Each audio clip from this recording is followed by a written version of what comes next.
Good evening, everybody, and welcome back to another episode of Enter Crypto, where every single day I keep you informed and fully up to date on all things happening in the cryptoverse.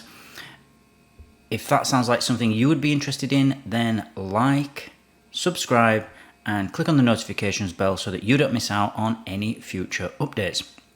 So today we're going to be talking about an article from CoinDesk's policy section. It's titled SBF Accused of Leaking Caroline Ellison's Private Diary by the US Department of Justice.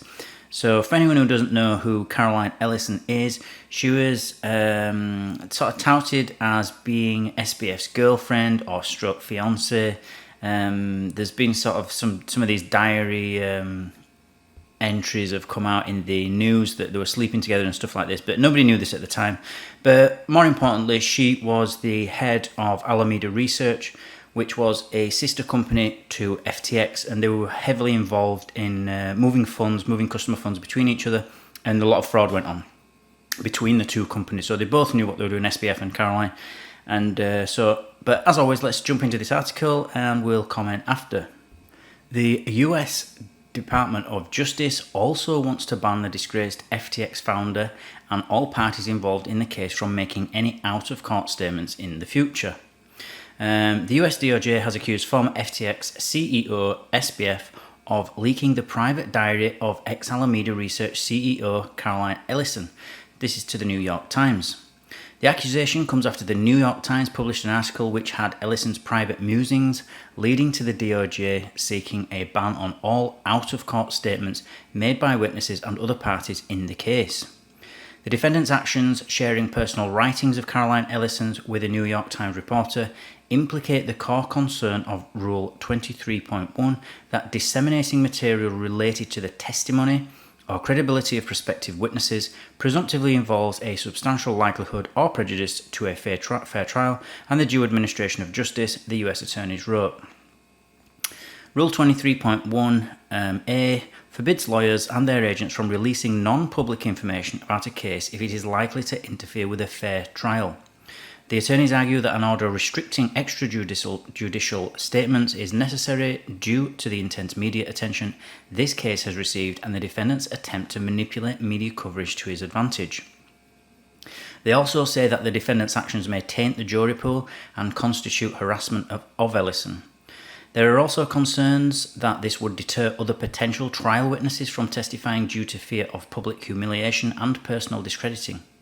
This request comes as FTX's interim leadership has filed a separate civil case against Bankman-Fried, Ellison and other execs seeking to recover cash and reverse transactions that are collectively worth over $1 billion. Among the allegations in the lawsuit are that SBF diverted $10 million of FTX.US funds to his personal account. His brother Gabriel planned to buy the island nation of Nauru, that's the first I've heard of this, with foundation funds. And over $100 million was donated politically using mixed company customer funds. Ellison, according to the suit, gave herself a $22.5 million bonus during a major FTX cash crisis. Now, firstly, I can't understand why the judge when they were going through the discovery phase and they were getting all this, when he had his arraignment and everything, I don't know why the judge didn't just ban them anyway. Because with this being such a high-profile case and knowing the sort of manipulative nature of the accused, SBF in this case, why wouldn't you just ban him anyway from saying anything at all? Because he's, after he got. After FTX went down, he started going and sort of rallying the press, if you remember, in the media, sort of saying what had happened, that he'd done his best, that it was just a failing company, all this, and obviously we found out later there was loads of fraud going on. But he's really, he knows how to manipulate the media. He was still on Twitter, he was still, trying to make a case to the public and to the wider, especially the crypto community anyway. So if I'd have been the judge in his arraignment or, in the early parts of it's not the trial, but, the early sort of judicial process, I would have put a gagging order on him and said, you're not saying anything outside of court because from now on. But and also you've got the thing. I mean, after having known him and having not known him personally, but knowing his tweets and knowing how he behaves and what he's been accused of and what he's that we know what he's done, other things that we know what he's done. This is just not surprising at all. He's really trying to save his own skin.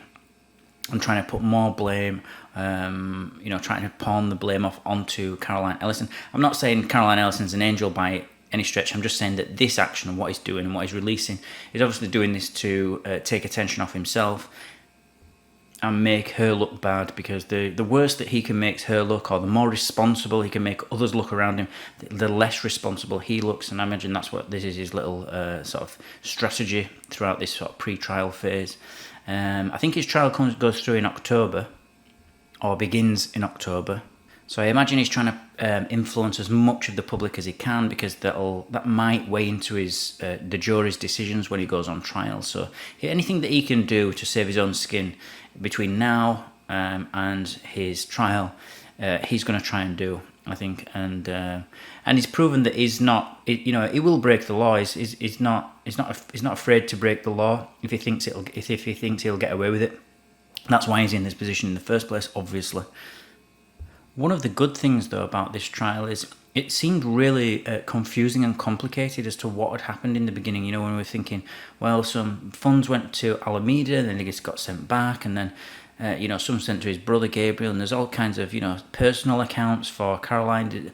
All this money's moving around, and I thought, blimey, this is going to be difficult to work out what money's gone where in the beginning, and that was only what we knew. So we're thinking, you're automatically with stuff like this, when crimes involved, you think, what don't you know? What other things is there involved that you just have no idea is taking place, because they're obviously trying to hide all this. So there's going to be information that you just don't know because they don't want you to know. And but since everything's come out now, and we can see because of Bitcoin and Ethereum are transparent ledgers, it's actually not that complicated. They've basically it's just basic fraud, and the other charges that they've got is to do with wire fraud and other bits and bats. It seems like quite a simple case that doesn't really go into anything too complex. But I guess we'll see in October what will come of it all, it'll begin anyway. I'm not sure how long the trial will take, but I will definitely keep everybody updated as it moves along, and anything that comes before that as well, of course. So as always, guys, thank you for watching and listening. Don't forget to subscribe and click on the notifications bell so that you don't miss out on any future updates. And I'll see you all tomorrow.